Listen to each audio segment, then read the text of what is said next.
Habían 10 tribus en rebelión. Debemos de recordar, el pueblo de Israel estaba conformado por 12 tribus. Ahora pongan en perspectiva, 10 de estas 12 en completa rebelión en contra de Dios. No solo estaban siguiendo sus deseos, habían puesto un templo a Baal. No un templo a Baal, 2 templos a Baal. Estaban adorando a ídolos inexistentes. De esas 10 tribus, por lo menos 1 millón de personas cayendo en todo tipo de perversidades. Por lo menos 1 millón de personas que habían girado su corazón en total rebelión a Dios. Pero de ese millón, habían al menos 7,000 personas que se habían negado a inclinarse delante de Baal. Estos 7,000 hombres habían negado a seguir las perversidades de las 10 tribus, habían negado a ir al templo de Baal, pero estos 7,000 estaban siendo perseguidos por Jezabel. En media semana ustedes conocieron quién fue esta mujer. Como estaban siendo perseguidos por esta mujer Jezabel, muy poco se sabía de ellos. Estaban dispersos, probablemente huyendo. Iban a ser asesinados, así como muchos lo habían sido ya. Y en medio de ese momento, uno de ellos se levantó. El nombre de ustedes ya lo conocen: Elías. Elías se levantó e hizo una oración muy simple en realidad. ¿Y cuál fue esta oración simple? Él pidió que hubiera sequía en la tierra, que no volviera a llover. Esa fue toda su oración. Dios, por favor, que no llueva. Y ustedes se preguntarán, ¿por qué hizo eso? Bueno, es muy simple. El ídolo de Jezabel, el nuevo ídolo de esta nación pagana, era Baal. Y a Baal también se le conocía en la tierra de los cananeos como el dios de la lluvia o el dios del cielo. Entonces Elías, conociendo de historia, dijo: así como Moisés un día puso en vergüenza a todos los ídolos egipcios, así hoy mi Dios pondrá en vergüenza a Baal, el ídolo de los cananeos. ¿Ustedes creen que su Dios es Dios del cielo y Dios de la lluvia? Déjenme mostrarles a mi Dios, el Dios viviente que traerá sequía a esta región. Claro que tuvo sentido su oración. En el nombre de Dios, Él pidió que no hubiera lluvia como castigo a la idolatría, pero también para probar que Dios es el único Dios. Es el Dios viviente. Imaginen la valentía de Elías. Qué coraje con el que él fue y actuó. De por sí, ir frente a un rey y hablarle ya es una osadía. No cualquiera puede pararse enfrente de un rey. Es una osadía en sí misma querer entablar una conversación de frente con un rey. Pero ahora pararse y declararle la guerra a él y a su ídolo y a su gobierno, diciendo: va a haber sequía por tus acciones, eso ya es valor divino. Es justo lo que se necesitaba en ese momento. Alguien que pudiera parar todo el desenfreno, todas las perversiones sexuales que estaban en ese momento en la tierra de Israel. Alguien como Elías. ¿Y saben algo? Habían sacerdotisas, los expliqué en media semana. Habían sacerdotisas sexualizando a la niñez. Escuchen estos ejemplos, porque a lo mejor es lo que vemos hoy día. Películas, personas, movimientos sexualizando a la niñez. En ese tiempo habían cultos que incluían el asesinato de bebés. Claro, el mundo estaba pidiendo a gritos a alguien que detuviera todo ese horror. Y la mejor forma de hacerlo fue una sequía regional. ¿Por qué? Piénsenlo de esta forma. Sin agua, sin lluvia, los campos no iban a dar su fruto. Y si los campos no daban fruto, tampoco el ganado iba a tener que comer, no iba a haber pastizales, no iba a haber cosecha, no iba a haber nada. Por lo tanto, estas sacerdotisas, estos idólatras, no tendrían energía para seguir en sus perversidades. No tendrían recursos para poder seguir promoviendo todos estos actos. Y eventualmente esto concluiría en un retroceso en este desarrollo social, si es que desarrollo se le puede llamar. Pero bien sabemos que grandes calamidades le propinan un retroceso al desarrollo social y económico de cualquier país. Esto sin duda significó un retroceso. Pero este retroceso era tan necesario, porque si seguían así, quién sabe cuántas cosas más hubieran hecho. Saben, ahora que lo vemos de esta forma, quién sabe si eso fue la pandemia, ¿verdad? Quién sabe si la pandemia fue un alto a la creciente ola de maldad que se estaba levantando en ese momento. Todos los movimientos que estaban tomando fuerza. Quizás el mundo necesitaba un respiro. Quizás el mundo necesitaba que se detuviera. Y por eso la oración de Elías no solo tenía sentido, sino que déjenme contarles, fue escuchada. Durante 3 años y medio dice la Biblia que vamos a encontrar sequía en la tierra. A partir de ahora, sepan, estamos en sequía. Elías y las 10 tribus y quién sabe cuántas otras regiones más están en sequía y lo seguirán estando durante 3 años y medio porque Dios contestó la oración de Elías. La sequía llegó, los recursos de Jezabel empezaron a agotarse. Pero más importante aún, los recursos con los que estaba patrocinando la persecución contra los hombres de Dios también se estaban terminando. ¿Ustedes por qué creen de que de repente el rey y la reina empezaron a perseguir a un solo hombre? Porque les estaba ardiendo lo que estaba haciendo. Les estaba poniendo el dedo en la llaga a Elías. Estaban sufriendo por lo que Elías estaba haciendo. En serio que había sido un ataque que los había dejado muy lastimados. Claro, los inversionistas de este movimiento lleno de perversidades se estaban quedando sin dinero. Ya no iban a poder malgastar su dinero en cultos, en sacerdotisas. ¿Por qué? Porque necesitaban comer. No iban a querer pagar sacerdotisas para sus placeres porque necesitaban comer. Algo tan básico como conseguir granos. Sin duda, esta oración de Elías lastimó el movimiento de Jezabel. Pero también esta oración de Elías trajo paz en medio de la persecución. Proveyó esperanza a 7,000 que estaban esperando un movimiento divino. Trajo una oportunidad para todos aquellos que iban a ser golpeados por esta ola de maldad sin ellos tener alguna posición de decidir sobre sus propias vidas. Estoy hablando de bebés, de la niñez. Les proveyó una oportunidad más. Esto y más veremos hoy en nuestro estudio en primer libro de Reyes, capítulo 16. Vayan hasta el primer libro de Reyes, capítulo 17. Vamos a ir un capítulo más adelante. Primer libro de Reyes, capítulo 17. En nuestro estudio de hoy titulado Los cuervos de Querit. Si cuando estén ahí dicen un fuerte amén. Dice el verso 1.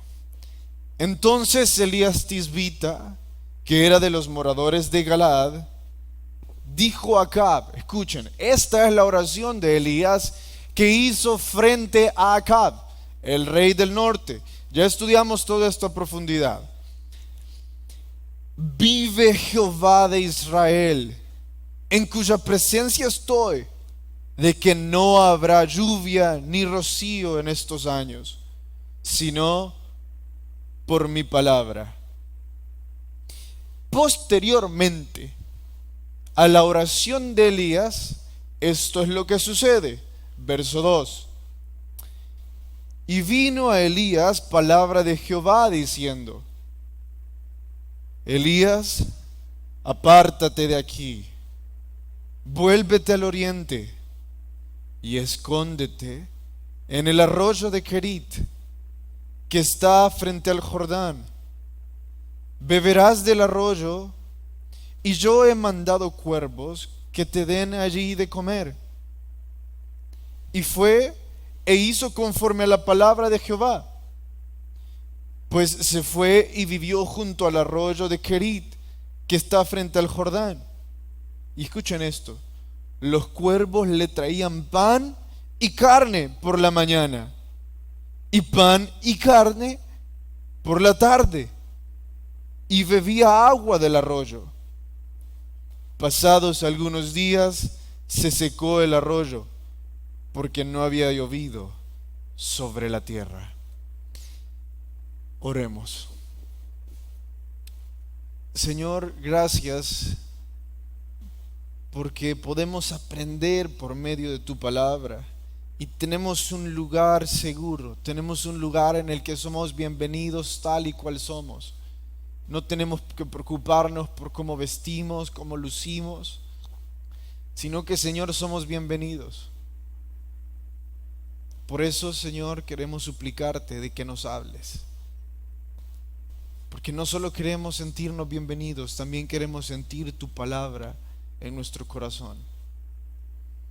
En tu nombre, amén. Amén y amén. Qué irónico, ¿verdad? Lo que acabamos de leer es totalmente irónico y déjenme explicarles por qué. El nuevo paladín de la santidad ha aparecido.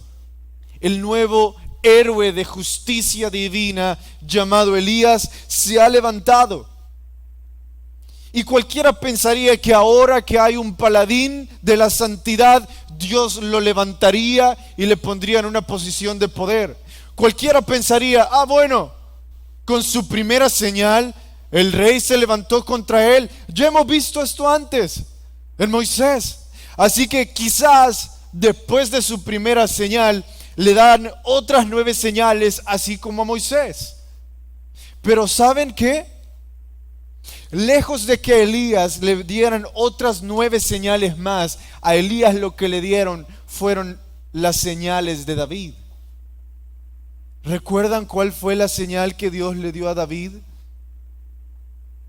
Le dio la señal de esconderse, la señal de la soledad. Dios envió a Elías a un arroyo muy alejado de cualquier civilización, completamente solo. Y la forma en la que él iba de comer iba a ser totalmente porcionada.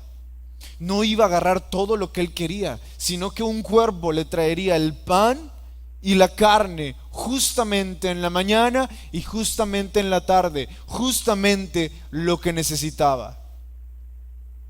Pero iba a estar completamente solo. No le dio dinero, no le dio fama.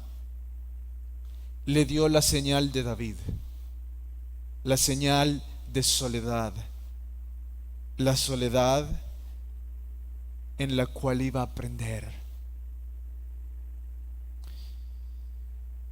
Es que lo que nosotros acabamos de ver acá es un hombre que da un paso de obediencia, que da un paso que nadie más se está atreviendo a dar, que está sirviendo al Señor, que está luchando contra el pecado. Y cualquiera diría, ahora que se ha levantado un nuevo hombre, Este debe de estar al frente lleno de fama. Dios debió de haberlo premiado. Dios debería de premiar la obediencia con todo tipo de favores terrenales. ¿Verdad que a veces nos sentimos así? Que Dios debería de premiar nuestra obediencia con todo tipo de favores terrenales. Un ascenso, un bono, quizás menos enfermedades, que todos mis problemas desaparezcan. Ese debería de ser el resultado de mi obediencia. Pero lejos de eso, la obediencia no le garantizó la ausencia de sufrimiento, como tampoco a nosotros la obediencia no nos garantiza la ausencia de sufrimiento. En realidad, la obediencia, lo que le propinó a Elías fue soledad, fue ser enviado al arroyo de Kerit. Las cosas que pasan posteriormente a nuestros actos de obediencia, escuchen, no son casualidades.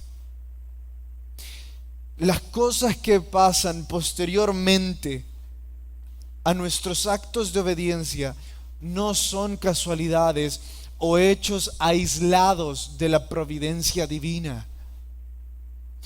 Lo que va a pasar esta mañana después de que usted vino al culto, lo que va a pasar el miércoles después de que usted vino a servir, lo que va a pasar esta noche después de que usted ore, no es casualidad. Y tampoco está aislado de la providencia divina. Cada una de las cosas que pasan posteriormente a un acto de obediencia nuestro son parte del plan de Dios para seguir usándonos. Si bien es cierto, Elías amaba al Señor, debemos de recordar que vivía en una nación idólatra. 10 tribus cayendo en idolatría, más de 1 millón y solo 7,000. Y ni siquiera estaban juntos, estaban dispersos por todos lados. Definitivamente aún había cosas que Elías tenía que aprender. Había madurez que debería de desarrollar. Pero escuchen lo irónico. Cuando Dios levanta hombres y mujeres, primero les enseña que no hay lugar más alto en el que podemos estar que cuando caemos sobre nuestras rodillas. ¿Cuántas caídas debió de haber sufrido Elías? ¿Cuántas veces ha de haber caído en el suelo y se ha de haber sentido derrotado? Hasta que Dios lo levantó. Pero al levantarlo, lo primero que le enseñó fue a ponerse de rodillas. Muchas veces cuando Dios nos levanta es para enseñarnos que no hay lugar más seguro para nuestra alma y para nuestro corazón que estar de rodillas. Y Elías lo entendió muy bien. ¿Saben por qué? Porque Elías oró. Elías fue y se puso de rodillas en oración. El primer punto que nosotros vamos a aplicar para nuestra vida es precisamente ese. La oración es fuente de provisión. La oración de Elías fue mencionada por Jesús en el libro de Lucas. Incluso también fue mencionada por Santiago en ese mismo libro. La oración de Elías fue ocupada en la Biblia como un ejemplo de oración por fe. Y si Jesús lo ocupó y si Santiago lo ocupó, eso significa de que era muy famosa la oración de Elías. Que aún en los tiempos de Jesús y en los tiempos de Santiago se hablaba de Elías sobre la oración que él tuvo. De un ejemplo de orar por fe y con fe. En ese momento Elías necesitaba que se le proveyera algo, que se proveyera una respuesta a su oración. Y la respuesta a su oración era que hubiera sequía. Entonces él pudo encontrar cómo es que en orarle a Dios había una fuente de oración, una fuente de provisión. En cualquier cosa que nosotros necesitemos, podemos encontrar en la oración una fuente de provisión. Ahora, nada le garantizaba a Elías que iba a ser escuchado. Él solo tuvo fe y él pudo ver la provisión de Dios. Hermanos, lo que les quiero decir es, pensemos en lo que necesitamos hoy. Necesitamos sanidad, necesitamos respuestas, necesitamos salir de esta soledad, necesitamos dinero.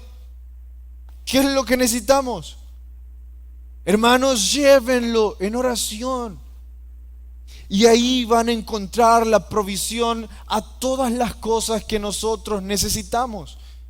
Ahí van a encontrar la provisión de Dios. La oración es fuente de provisión de parte de Dios.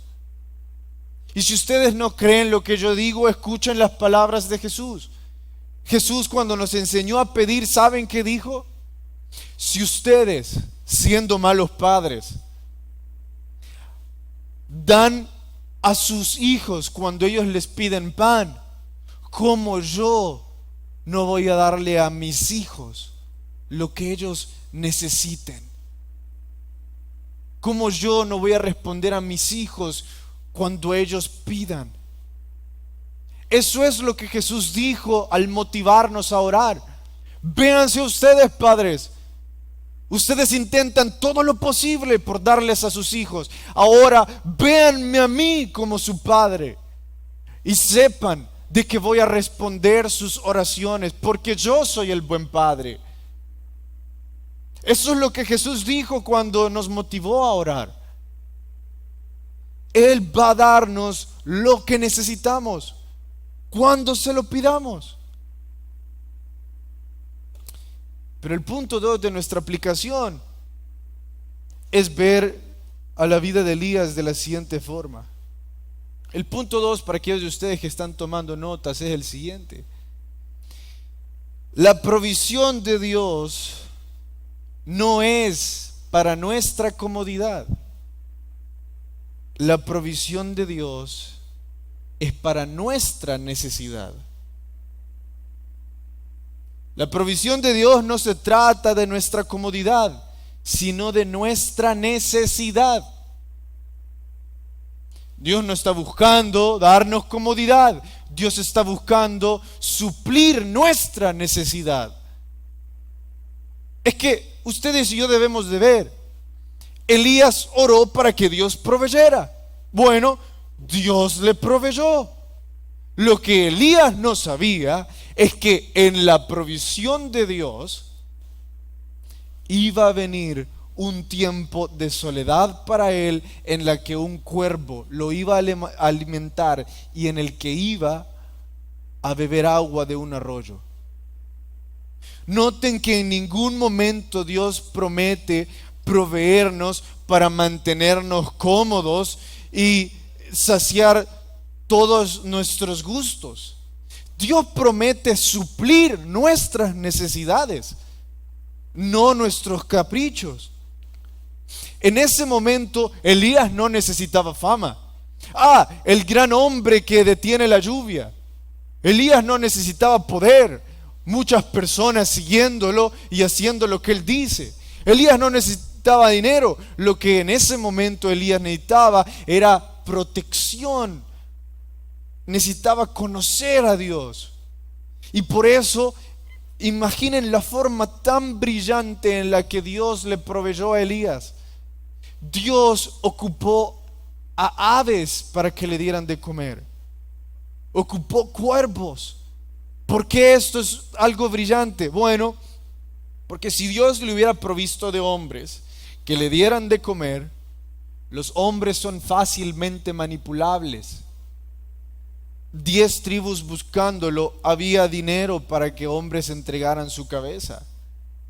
Entonces Dios ocupa aves, porque si hubieran sido hombres, corría el peligro de que lo traicionaran. Ahora pensemos si hubieran sido animales terrestres. Los animales terrestres son fácilmente rastreables, especialmente 10 tribus que eran expertos en rastrear animales. Pero las aves no iban a traicionar a Elías y tampoco podían ser rastreadas.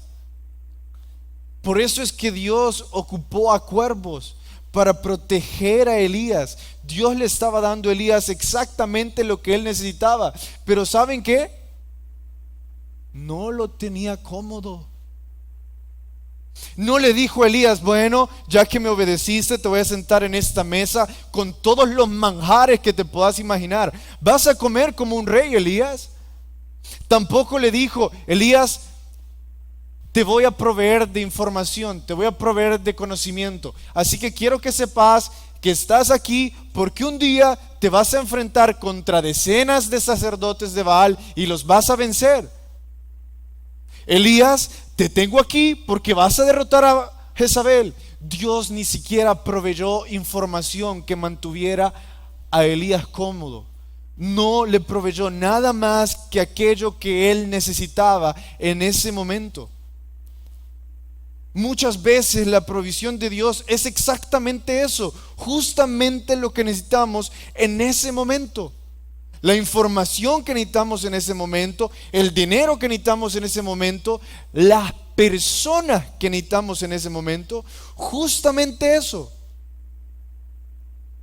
Porque quién sabe si la sequía económica que estamos pasando es un resultado de una serie de malas decisiones que hemos tomado.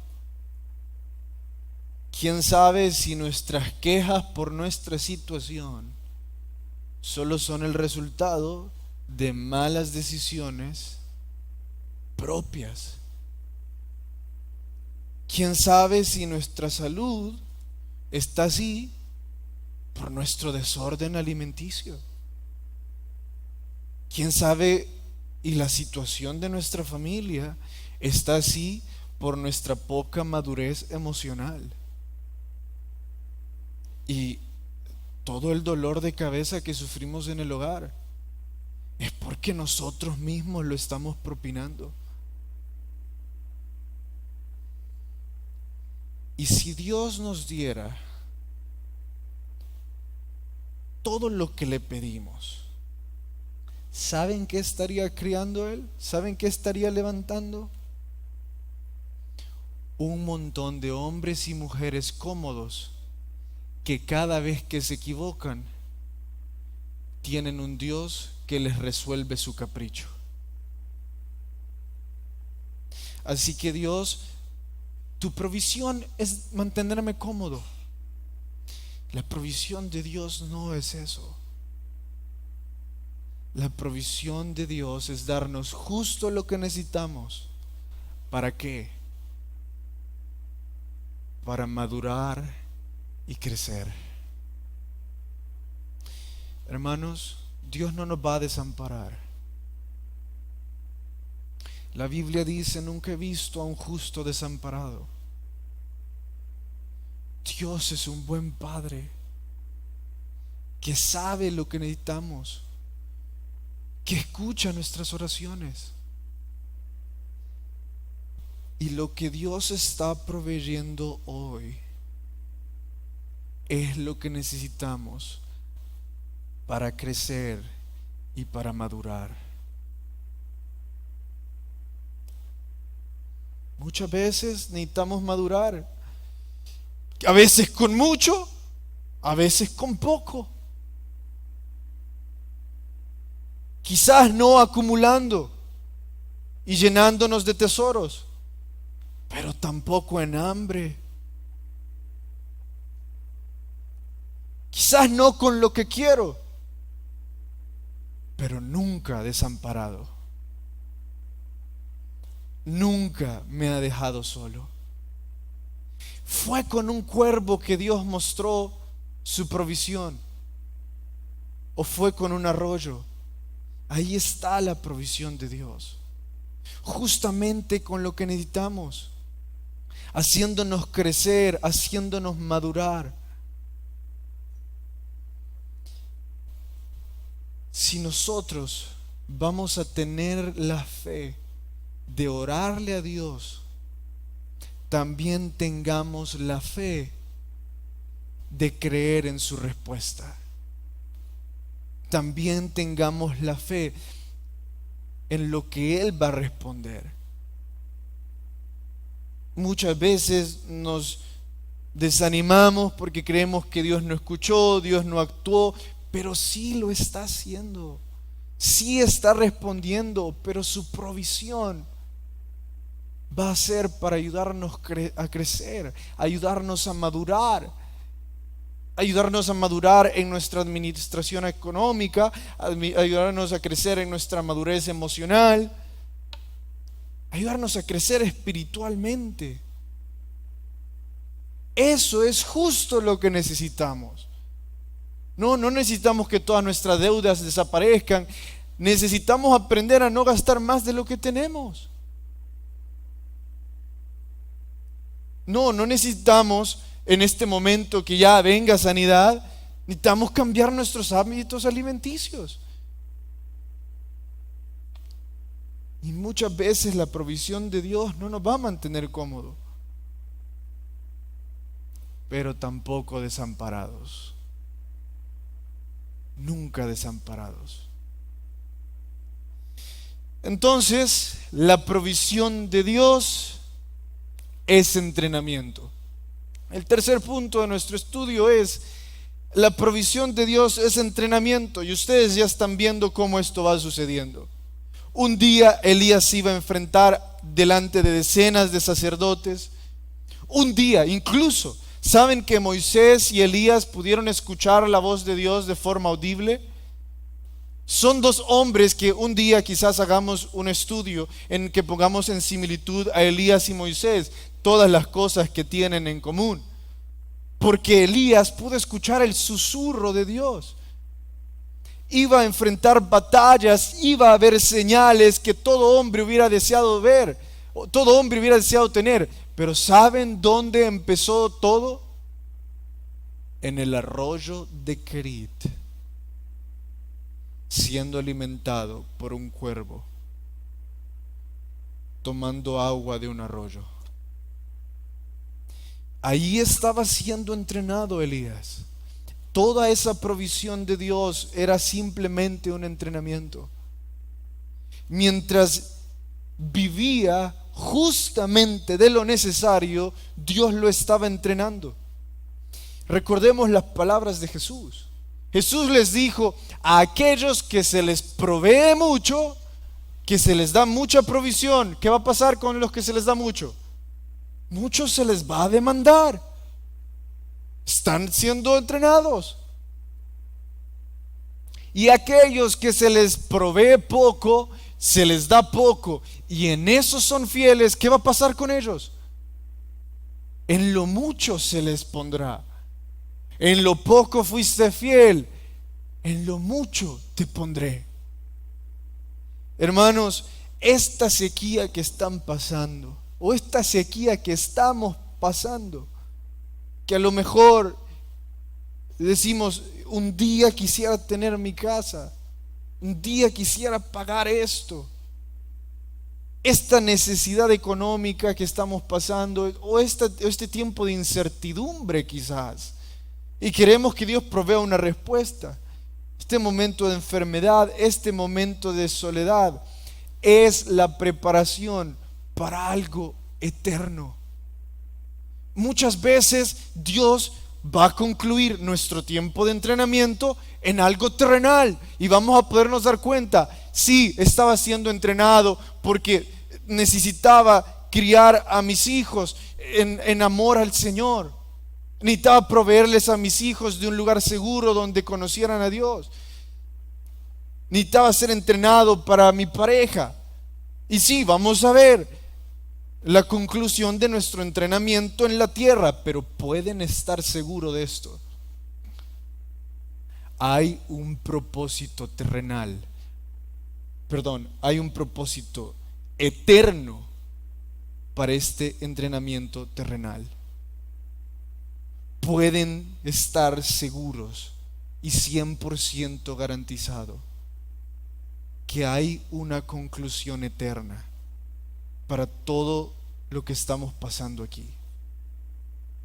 Entonces, si todo lo que estamos pasando aquí es un entrenamiento, hermanos,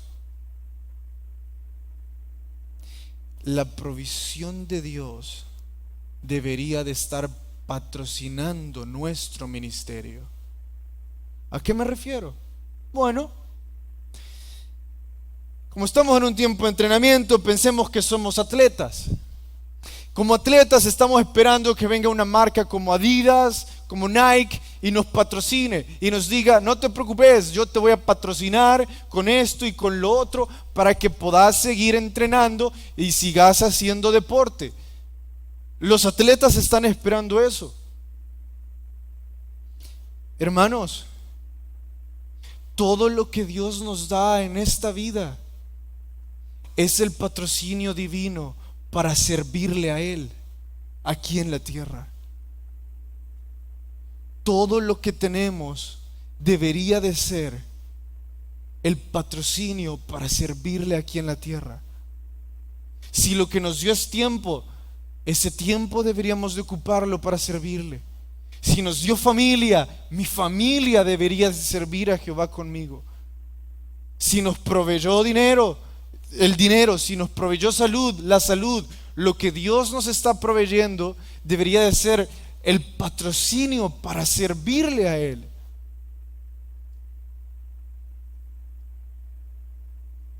Aunque sea poco, aunque esté enfermo, aunque esté en incertidumbre, sirva al Señor con lo que tiene. Dios no está esperando mucho. Jesús dice para aquellos que estamos en entrenamiento: en lo poco fuiste fiel, en lo mucho te pondré. Si es poco lo que el Señor está proveyendo en esta temporada de nuestras vidas, sirvámosle con lo poco. Si es enfermedad lo que el Señor está proveyendo, sirvámosle en enfermedad. Si es soledad, sirvámosle en soledad. Si es incertidumbre, sirvámosle en incertidumbre.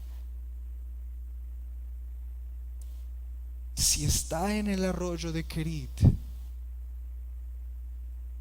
entonces está en tiempo de entrenamiento. ¿Saben qué es lo más curioso de todo esto? En el último verso nosotros leímos de que Elías estaba tomando agua de un arroyo que estaba frente al Jordán. Entonces podemos pensar que era una pequeña corriente de agua o una vertiente de agua que venía por el río Jordán. Ahora, Elías estaba tomando agua de ahí todos los días. Pero la Biblia dice en el verso 7, pasados algunos días, se secó el arroyo.